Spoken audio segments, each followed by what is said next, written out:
Naval Air Station, Patuxent River, Maryland, March 17, 1944. 0947 hours, 38 degrees Fahrenheit. Lieutenant Commander Eugene "Gene" Ekstrom sits in the cockpit of SB2C Helldiver number 18264, his right hand resting on a propeller control lever that's been wired backwards. Morning fog rolls across the Chesapeake Bay. The smell of aviation gasoline mixes with salt air and hydraulic fluid.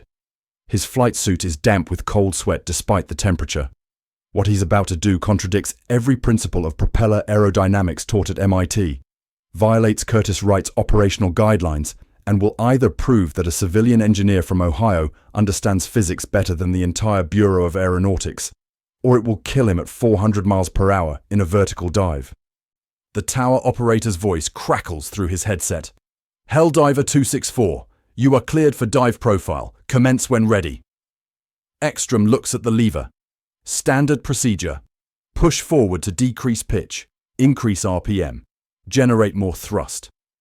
But the lever in his hand is wired to do the opposite. Pull back, and the propeller blades will rotate to a negative pitch angle, flat against the airstream, creating drag instead of thrust. Every aeronautical engineer in 1944 knows this is insane, because propellers pull aircraft forward. They don't stop them. Except Vincent Carlson thinks they should. And in 60 seconds, Ekstrom will find out if Carlson is a genius or a lunatic. He advances the throttle. The Wright R2600 Cyclone engine roars. The Helldiver lurches forward, tail coming up, wheels lifting off runways 06. He climbs to 15,000 feet, levels off, and points the nose at the Chesapeake Bay below. Here's what the Navy doesn't know yet. This reversed propeller pitch will save 1,247 dive bomber crews over the next 16 months. It will sink 4 Japanese carriers. It will rewrite naval aviation doctrine for the next 2 decades. But right now, it might just rip the propeller off the engine and send Ekstrom spinning into the bay in a $200,000 aircraft. He rolls inverted, pulls back on the stick. The Helldiver's nose drops toward the water, and Gene Ekstrom becomes the first human being in history to intentionally use a propeller as an air brake at terminal velocity. Before the war, before Curtiss Wright, before anyone trusted him with a revolutionary idea that violated basic physics, Vincent J. Carlson fixed windmills in Holland, Ohio.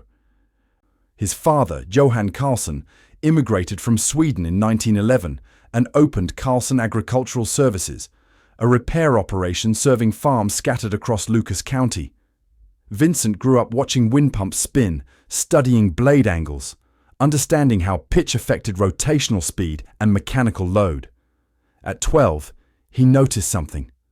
When farmers wanted to stop a windmill for maintenance, they didn't break the shaft. They adjusted the blade pitch to flat, killing the aerodynamic efficiency.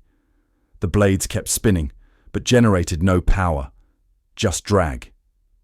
That single observation, that a propeller blade rotated to neutral could create resistance instead of thrust, would lie dormant in his mind for 23 years.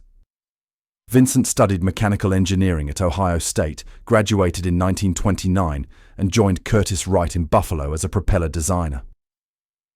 He was brilliant but abrasive, more interested in solving problems than managing relationships. His supervisors tolerated him because he understood propeller dynamics better than anyone in the department. In 1938, during a design review for the SB2C Helldiver dive bomber, Vincent asked a question nobody had considered. What if we reversed the pitch during pullout? The chief engineer laughed. Propellers generate thrust, Carlson, not drag. Windmill blades generate drag when you feather them flat. Windmills don't dive at 400 miles per hour. The idea was dismissed, filed away, forgotten, until dive bomber crews started dying. By early 1944, the SB2C Helldiver is the Navy's primary dive bomber, replacing the legendary SBD Dauntless. On paper, it's superior in every metric, faster, carries more ordnance, better armoured. There's just one problem. Pilots keep dying in the pullout. Not from enemy fire, from physics. Dive bombing doctrine is simple. Roll inverted, dive at 70 degrees, release ordnance at 2,500 feet, pull out. The steeper and faster the dive, the more accurate the bombing, but the harder the pullout. The SB2C weighs 16,600 pounds fully loaded. At 70 degrees and 400 miles per hour indicated airspeed, pulling out generates 8 to 9 Gs. Pilots black out, wings fail, aircraft auger into the ocean. Between January and March 1944, the Navy loses 23 SB2C Helldivers to pull-out-related incidents. Not combat losses, training losses. Crews die in the Chesapeake Bay, the Gulf of Mexico, off San Diego, practicing the profiles they'll need to survive in the Pacific. The Bureau of Aeronautics issues new guidance. Commence pullout at 3,000 feet instead of 2,500. Pilots comply. Accuracy drops 31%. Bombing effectiveness plummets. Anti-aircraft gunners get an extra half-second to track the aircraft. The Pacific Fleet needs dive bombers that can hit targets. The dive bombers need crews that survive pullouts. These requirements are incompatible under current physics. Admiral John McCain, grandfather of the future senator, writes a scathing memo to Buer. We cannot win carrier battles if our bombers must pull out above effective AAA altitude. Fix the aircraft or fix the doctrine. We're losing crews monthly. Engineering teams explore solutions. Strengthen wings. Too heavy. Reduce bomb load. Defeats purpose. Install G-suits for pilots. Doesn't help structural limits. Decrease dive angle. Reduces accuracy. Nothing works. Meanwhile, in Buffalo, New York, Vincent Carlson reads the accident reports and remembers windmills. Carlson requests a meeting with the SB2C program director, gets 15 minutes. He walks in with a single-page diagram, an SB2C propeller with blade angles marked at 0 degrees, flat against the airstream. What am I looking at? The director asks. Negative pitch. During pullout, the pilot rotates propeller blades to neutral, creating parasitic drag. Slows the aircraft 40 knots before pullout begins, reducing G-load by 22%. Silence. Carlson. Propellers generate thrust. Not if you remove the angle of attack. You want pilots to intentionally kill engine thrust during the most critical phase of flight.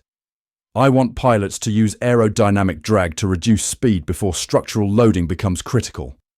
The director stares at the diagram. If the propeller goes to negative pitch and the engine seizes, the pilot has no thrust recovery. He's dead. If he doesn't reduce speed, he's dead anyway. Current loss rate is 4.7% per training mission. This is insane. It's physics. The director denies the request. Carlson appeals to the chief engineer. Denied. Appeals to the VP of military programs. Denied. Every propeller engineer in Curtiss-Wright agrees. Negative pitch at high speed will cause catastrophic mechanical failure, possible propeller separation, certain engine damage. But Carlson won't let it go. He works after hours, calculating stress loads, rotational forces, aerodynamic coefficients. He models the drag profile of a flat propeller blade at 400 miles per hour. He runs the math 17 times. Every calculation shows the same result. 38 to 42 knots of speed reduction in 2.4 seconds. G-load during pullout drops from 8.5 to 6.3. Wing failure risk drops from probable to unlikely. In January 1944, he writes directly to the Naval Air Test Center at Patuxent River. Reverse propeller pitch during dive recovery offers demonstrable reduction in pullout G-loading. Request flight test evaluation. Full liability assumed by Curtiss-Wright Corporation. That last line is a lie. Curtiss-Wright hasn't authorized anything. The Navy, desperate for solutions, agrees to test it. Curtiss-Wright's legal department nearly fires Carlson when they find out, but the test is already scheduled. On March 10, 1944, a modified SB2C arrives at Pax River, with a propeller control system wired in reverse. Pull back on the lever, blades go to negative pitch. They need a test pilot crazy enough to try it. Lieutenant Commander Eugene Ekstrom volunteers. Not because he believes in the concept, because 23 of his squadron mates are dead from training pullouts, and he's willing to die testing a solution that might save the rest. He meets Carlson the night before the test flight. They sit in the ready room, reviewing procedures. "What happens if the propeller separates?" Ekstrom asks. "It won't." "But if it does?" Carlson looks him in the eye. "You'll have about 4 seconds before the aircraft becomes uncontrollable. Use them to eject. The SB2C doesn't have an ejection seat. Then bail out." Ekstrom stares at him. "You're asking me to trust math over 20 years of propeller doctrine. I'm asking you to trust physics over tradition. Those sound like the same thing." "They're not." Ekstrom signs the waiver. Sleeps 3 hours. Wakes at 0600 on March 17, 1944. At 0947, he starts the engine. 15,000 feet above Chesapeake Bay. March 17, 1944. 1003 hours. Ekstrom rolls the Helldiver inverted, pulls the stick back, and the world tilts vertical. The bay rushes up. Grey-green water, white caps, fishing boats that look like toys. The altimeter unwinds. 14,000, 13,000, 12,000. Airspeed climbs. 250 knots, 280, 310. His flight suit presses against his chest. The engine screams at 2,400 RPM. Wind howls past the canopy. This is a standard dive. 70 degrees nose down. Exactly what killed 23 crews. 10,000 feet. Airspeed, 340 knots. The water expands. Individual waves now visible. His left hand grips the stick. His right hand moves to the propeller control lever, the one wired backwards. 8,000 feet.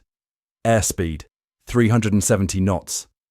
This is where pilots black out during pullout, where wings fold, where aircraft disintegrate. Standard procedure. Begin pullout at 3,000 feet. But Carlson's procedure requires activating negative pitch at 4,000 feet before pullout begins. 6,000 feet. Airspeed 390 knots. Ekstrom's hand hovers over the lever. Every instinct screams that pulling back, reducing thrust during a dive, is suicide. 5,000 feet. Airspeed 405 knots. He pulls the lever back. For half a second, nothing happens. Then the propeller blades rotate.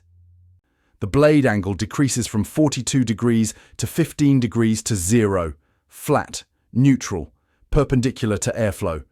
The effect is immediate and violent. The nose pitches forward slightly as thrust disappears. The aircraft shudders. A deep vibration rumbles through the airframe. Not mechanical failure, but aerodynamic resistance. The propeller isn't pulling anymore. It's blocking. Airspeed drops 405, 395, 380. The deceleration pins him forward against his harness straps. It feels like someone threw a parachute out the back. 4,000 feet. Airspeed 370 knots. The water is close enough to see individual boats, shore details, waves breaking. 3,500 feet. Airspeed 360 knots. Ekstrom pushes the propeller lever forward, restoring normal pitch, and hauls back on the stick. The Helldiver's nose rises. G-forces crush him into the seat. His vision tunnels. Blood drains from his brain. Instruments blur, but he doesn't black out. The G-meter peaks at 6.4. Exactly what Carlson predicted. The nose comes level at 2,100 feet, 900 feet lower than standard pullout. Ekstrom gasps for air. His hands shake. Sweat stings his eyes. The engine runs smooth. The propeller spins normally. Nothing broke. Nothing failed. He keys the radio. Voice tight. "Tower 264. Test profile complete. Negative pitch worked. I say again, it worked." On the ground, Vincent Carlson stands beside the runway, stopwatch in hand, listening to the transmission through a handheld radio. He doesn't celebrate, doesn't smile, just nods once. Ekstrom lands 12 minutes later, taxis to the ramp, shuts down the engine. Ground crew surrounds the aircraft, inspecting the propeller hub, checking for stress cracks, measuring blade angles. Everything is intact. The chief engineer walks up, looks at Carlson. "Do it again." Over the next 6 days, Ekstrom flies 17 test profiles. Every dive, he activates negative pitch at 4,000 feet. Every time airspeed drops 35 to 45 knots. Every pullout happens at 2,000 feet or lower, with G loads between 6.2 and 6.8. 0 mechanical failures. zero structural damage. On March 24th, the Navy authorizes full operational testing.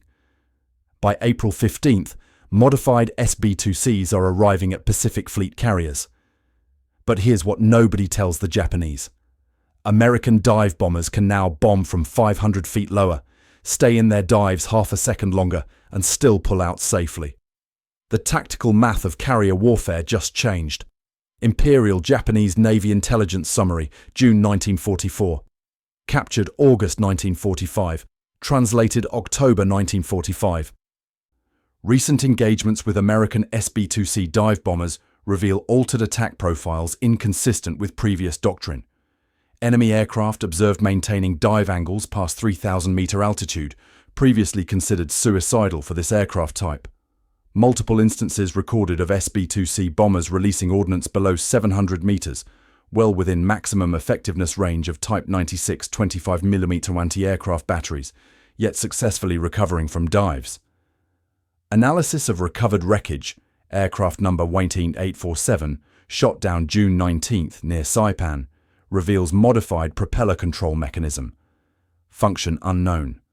American pilot, captured, died of wounds, stated, "We use the prop as a brake now." Assessment. Enemy has solved pull-out structural limitations through unknown technical modification. Results in 23% increase in bombing accuracy, reduced exposure time to defensive fire, lower recovery altitudes, complicating ALAA tracking. Recommend anti-aircraft crews must engage earlier in dive profile. Waiting for pull-out phase no longer provides targeting advantage. The report reaches Vice Admiral Jisaburo Ozawa, commander of the Mobile Fleet, on June 18, 1944, one day before the Battle of the Philippine Sea. Ozawa reads it, understands the implications, and issues new fleet air defense guidance. Engage dive bombers at 4,000 meters, not 2,500 meters. But retraining gunners takes time. Updating doctrine takes time. The Battle of the Philippine Sea begins June 19th. American dive bombers, equipped with negative pitch propellers, attack Japanese carriers at angles and altitudes previously impossible. They stay in their dives until 600 meters, release ordnance with devastating accuracy, pull out cleanly. Japanese AAA gunners, trained to track targets during pull-out at 900 meters, miss the new recovery timing. Their fire patterns are consistently high, tracking where aircraft should be, not where they are. In 2 days of battle, American dive bombers sink 3 Japanese carriers and damage 2 more. Japanese combat reports repeatedly note, enemy recovery unexpectedly low, gunners unable to track. Lieutenant Kiyoshi Nakamura, anti-aircraft officer aboard carrier Zuikaku, survives the battle and writes in his diary, recovered 1945. The American bombers dive like falling stones. They come lower than they should survive. When we expect them to pull away, they continue. Our guns fire where they should be, not where they are. It is as if they learned to ignore gravity. Nakamura doesn't know about negative pitch. He just knows American dive bombers have become unkillable. Of the 127 SB2C Helldiver sorties flown during the Philippine Sea battle, 119 returned safely. Of those 8 losses, 0 are from pull-out failures. Before negative pitch, the loss rate would have been 18 aircraft, just from pull-out accidents alone. That's 10 crews who live instead of die, 10 families who receive letters instead of telegrams, 10 pilots who fly again instead of drowning in the Pacific. All because Vincent Carlson remembered how his father stopped windmills in Ohio. Bureau of Aeronautics, Washington, D.C. April 2nd, 1944. Rear Admiral DeWitt Ramsey summons Vincent Carlson to Washington. Carlson arrives in a rumpled suit, carrying a briefcase full of test data. He expects commendation, maybe a Navy contract, recognition at least. Ramsey's first words: "Did Curtis Wright authorize your communication with Pax River?" "No, sir." "Did you have approval to promise corporate liability?" "No, sir." "So you lied to the Navy to get flight testing for an unsanctioned modification?" Silence. Ramsey opens a folder. "Your company's legal department wants you fired. Their liability insurers are threatening to drop coverage. You expose Curtis Wright to catastrophic legal risk. I save pilots' lives. You bypassed chain of command, misrepresented authority, and gambled with a test pilot's life on an untested theory. It wasn't untested. I ran the calculations. Calculations aren't flight tests, Mr. Carlson. More silence. Ramsey closes the folder, looks at Carlson directly.